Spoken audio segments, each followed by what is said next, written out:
फूल झुरुची तते जन झुरुची तते नदी भी झुरी मरे तो पाई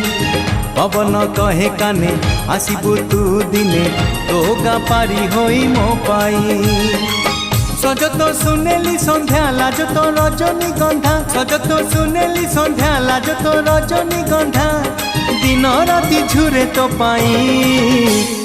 हलदी बसंत चढ़े तू आल हलदी मुही